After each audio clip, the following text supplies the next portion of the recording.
용용이의 경제학 교실. 안녕하세요. 용용입니다.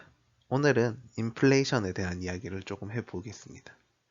이게 때마침 이제 제가 전쟁에 대한 이야기를 하고 있었잖아요. 전쟁에 대한 이야기를 했을 때 인플레이션이 발생한다라는 이야기를 했었고요. 특히 우리나라 입장에서 봤을 때 이제 우크라이나 전쟁이나 이스라엘의 전쟁이 이제 우리에게는 비용 상승에 영향이 있다라는 이야기를 했었어요. 아무래도 중동 지역에는 석유가 나오고요. 또 우크라이나 지역은 세계적인 곡창지대잖아요. 그러다 보니까 자연스럽게 이제 식품 가격에 영향을 미치게 되거든요. 그래서 이 인플레이션에 대한 이야기를 오늘은 조금 수능 문제를 통해서 수능에서는 어떻게 인플레이션을 다루었느냐, 혹은 이제 거시정책에 대한 이야기를 어떻게 하고 있는지에 대해서 알아보는 시간을 가져보도록 하겠습니다. 우선 18번 문제입니다. 18번 문제는 그림은 경제 수업의 일부이다 라고 하면서 이제 여러 사람이 이야기를 하고 있어요. 그래서 인플레이션 유형에 대해서 이야기를 하는데요. 첫 번째 친구가 이야기를 하죠. 민간 투자가 증가해서 인플레이션이 발생한다면 A에 해당합니다 라고 이야기를 했습니다. 즉 민간 투자가 증가했다.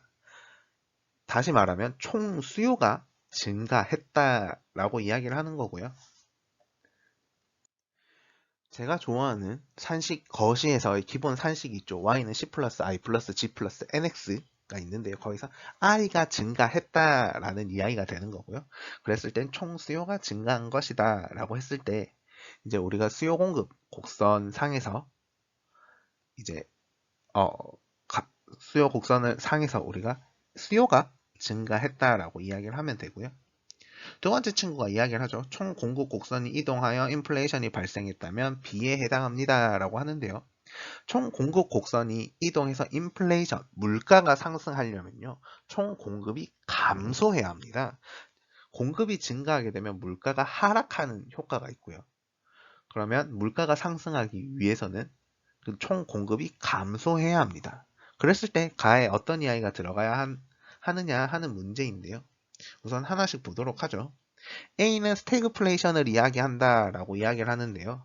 스태그플레이션이라 함은 경기가 후퇴하면서 물가가 상승하는 그 인플레이션과 디플레이션의 효과가 모두 나타나는 것이라고 이제 우리는 흔히 이야기를 하고 있는데요. 이제 그러니까 GDP가 감소하게 되고요. 또 물가가 상승하게 된다라는 건데 여기서 우리가 물가는 명확하게 상승하는 게 우리가 아니죠. A에 대한 이야기를 하고 있으니까 물가가 상승하는 것은 명확하게 보이는데요. GDP를 보면 GDP는 Q거든요. 국내 총 생산량이잖아요. 생산한 양이 얼마냐기 때문에 이거 Q를 우리는 GDP로 봐야 하거든요. 그럼 이 국내에서 총 생산한 양 자체는 증가했다라고 볼 수 있죠. 그러니까 GDP는 증가했다라고 볼 수 있습니다. 그렇기 때문에 우리는 스태그플레이션을 이어진다라는 것은 A가 아니라 B가 되고요. 총 공급이 감소하면요. 스태그플레이션으로 이어진다라고 이야기를 하고 있습니다. 번외로 이제 이거 조금 정치적인 이야기인데요. 이제 이번 대통령 선거가 있기 전에 한 정당에서 이제 대통령 후보를 누구를 내보내냐 하는 경선이 있었어요. 그 경선에서 이제 이런 이야기를 하죠. 이제 스태그플레이션이 걱정되는 상황입니다라는 이야기를 했을 때 이제 스태그플레이션에 대해서 어떤 분이 설명을 했었어요. 그런데 그분께서 이제 질문했던 분이 그 설명을 듣고 나서 그거는 스태그플레이션이 아니라 비용 상승 혹은 비용 견인형 인플레이션을 의미하는 거다라고 이야기를 하신 적이 있거든요. 그래서 이제 뭐 어떤 분인지는 이제 찾아보시면 나오실 텐데, 그래서 그때 제가 이제 경제학도로서 고민했던 게 뭐냐면, 비용 견인형 인플레이션 말고 스태그플, 스태그플레이션을 어떻게 나타낼 수 있지라는 고민을 조금 했었습니다. 그래서 실제로 이제 그 영상이 올라와서 거기다 댓글로 질문을 해보기도 했었는데 명확하게 답변 주는 분은 없었고요. 그래도 우리가 이제 스태그플레이션에 대해서 이야기를 하는 과정에서는 이제 비용 상승형, 비용 견인형 인플레이션이 이제 대표적인 예시가 아닌가 정도로만 생각하고 있습니다. 계속해서 보도록 하겠습니다. 2번 B는 실질 GDP의 감소를 동반한다 라고 나와 있는데요. 우리가 실질 GDP라고 하잖아요. 어쨌든 Q가 GDP라고 했습니다. 그 GDP가 감소하는 효과를 우리는 B에서 명확하게 볼 수 있고요. 3번 A와 B 모두 화폐 구매력의 증가 요인이다 하는데 화폐 구매력은 인플레이션이 발생하면 감소하게 됩니다. 물가가 상승했기 때문에 그만큼 화폐의 가치는 떨어졌다라고 볼 수 있고요. 그렇기 때문에 이건 인플레이션의 영향이죠. 인플레이션의 영향으로 화폐 구매력은 감소하게 됩니다. 자, 그 다음에 가의 수입 원자재 가격이 상승하여 인플레이션이 발생한다면 A에 들어갈 수 있습니다. 라고 나와 있는데요. 아니죠. 반대죠. 수입 원자재 가격이 상승하면요. 공급이 감소하게 되는 효과가 발생합니다. 가격 상승으로 인해서 공급이 감소하고요. 그랬을 때 인플레이션이 발생한다면 B와 같은 모습이 발생할 수 있고요. 그래서 우리가 이제 전쟁에서의 인플레이션을 걱정하는 이유가 수요가 증가 전쟁을 하면 이제 폭발적인 수요가 증가하기도 하지만 이제 우리나라에서 전쟁하는 게 아닌 이상 수요가 그렇게 크게 증가하지는 않을 테고요. 그럼 우리나라에서는 특히 우크라이나 전쟁이나 이스라엘 전쟁 같은 경우에는 석유의 가격 혹은 식료품 가격에 막대한 영향을 미쳐서 이제 비용 상승형, 비용 견인형 인플레이션이 발생할 수 있다라고 이야기를 하고 있고요. 5번 가계의 소득이 증가하여 인플레이션이 발생한다면 B에 해당합니다 라고 하는데 그게 아니라 가계의 소득이 증가해서 수요가 증가하게 되고요. 그 수요의 증가에 따른 인플레이션이 발생하면 우리가 B가 아닌 A가 되고요. A는 이제 우리가 수요 견인형 인플레이션이라고 주로 이야기를 하고 있거든요. 그래서 이게 이제 우리나라 경제가 성장하고 있다는 걸 보여주고 있는 거죠. 경제가 성장하다 보니까 자연스럽게 물가 상승이 따라오게 되는데요. 그 부분을 우리가 A에서는 확인할 수 있습니다. 그래서 보면 이제 앞에서 다시 이야기하지만 이제 Y는 C 플러스 I 플러스 G 플러스 NX잖아요. 거기서 C가 커지니까 우리나라의 Y가 커진다라는 이야기를 하는 거고요. 그만큼 물가도 어쩔 수 없이 상승하게 되는 부분은 있다라고 이야기를 할 수 있습니다. 그 다음 문제는 13번 문제입니다. 그래서 인플레이션이 발생하면 이제 어떡할래? 라는 이야기를 하는 거죠. 그래서 경제 안정화 정책에 따른 종류와 목표를 각각 한 개씩 나타낸 것이다 라고 나와 있고요. 그래서 신문 기사를 봤을 때 기억에서는 어떤 이야기가 나오냐면 정확하게 다 읽을 필요는 없을 거고요. 정부 지출이 확대되었다라는 이야기를 하고 있고요. 니은에서는 물가 오름세에 따라서 기준금 디귿에서 기준금리를 인상하였다라는 이야기가 나옵니다. 그래서 앞의 이야기는 이제 정부가 무엇을 하고 있다라고 해서 우리는 재정정책이라고 하고 있고요. 옆에 이야기, 을국에서는 중앙은행이 뭘 하고 있다라고 했을 때 우리는 이를 금융정책이라고 이야기를 하고 있습니다. 자, 그랬을 때 한번 하나씩 보도록 하겠습니다. 기업. 정부 지출을 확대했다라고 나오는데 이거는 과열된 경기를 진정시키는 요인이다라고 하는데 그게 아니라 경기가 너무 위축되었기 때문에 이를 활성화시키기 위해서 정부가 지출을 늘리는 거예요. 그래서 확대 재정 정책을 하고 돈을 많이 푸는 것을 목표로 하고 있습니다.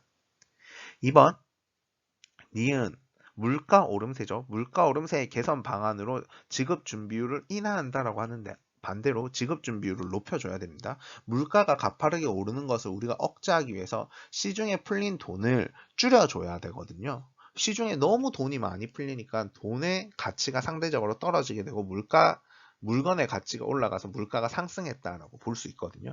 그러면 시중에 너무 많은 돈이 풀렸으니까 이 돈을 감소시켜줘야 돼야 하고요. 그 돈을 감소시켜주는 효과 중에 하나, 돈을 감소시키는 역할을 하는 게 뭐냐면 지급 준비율을 높이는 겁니다.